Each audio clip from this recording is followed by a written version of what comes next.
Hello mga kasari, andito na naman ang inyong tenderang Dabawinya. Alam mo mga sisilags, bago ako nag-walking, nagbukas muna ako ng paninda ko, yung tindahan kong maliliit. Dito lang ako sa harap, dyan lang ako sa harap, nag-walking-walking, dyan lang ako sa harap, nag-walking-walking.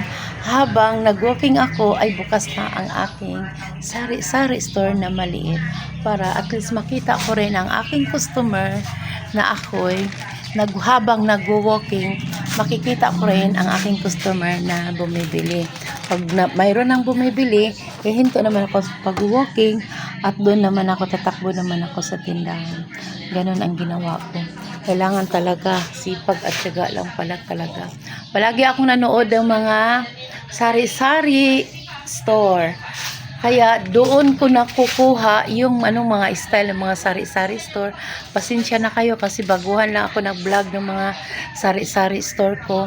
At ito naman ang Tagalog ko ay tumatalon-talon. Nahihiya ako kasi alam mo naman, Bisaya ako. Ang Tagalog ko kasi ay tumatalon-talon. Pero okay lang yan. Ganyan naman talaga tayo sa umpisa, no? Tapos kapalan lang ng mukha. Tapos pagka medyo okay na ang aking Tagalog, siguro mabilis na siguro ako magsasalita. Kasi parang kabado pa ako eh. Hindi ko alam ano isusunod kong sasabihin ko. Nanibago talaga ako mga kasari, mga kasisilabs ko. O ito Ito dagdagan ko naman ito. Hindi pa ako nakapagpamili. Tapos, ang nabinta ko dito ay 150 pa lang. Diba? Okay na rin yan. Basta masipag ka lang talagang magbubukas ng inyong sari-sari store. Talagang mayroong bibili at mayroong magpapaloads. O diba? Ako mayroon nang nagpapaload sa akin. Mayroon nang nagpapaload. Pagbukas ko, nagpapaload ka agad. Sabi niya, ay, ma'am, maaga ka palang magising, mag-aaga ka palang nagbubukas ng tindahan. Sabi ko, oo, sabi nila. Kasi doon sa ibabaw, walang nagbubukas. O, diba? Thank you mga kasari, mga kasisilabs ko.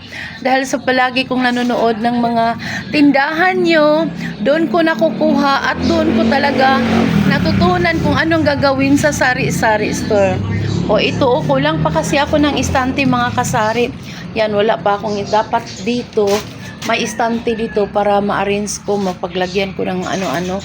Kasi ito, kulang talaga. Yan lang ang ko.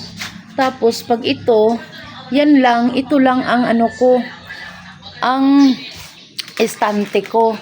Tapos, kung mamili ako ng marami, hindi ko alam kung saan ko ilalagay. Kaya, paunti-unti lang muna. Wala pa kasi akong budget pang istante or pang cabinet. Ganun lang. Thank you mga kasari. Don't forget to subscribe my YouTube channel. Bye. God bless everyone.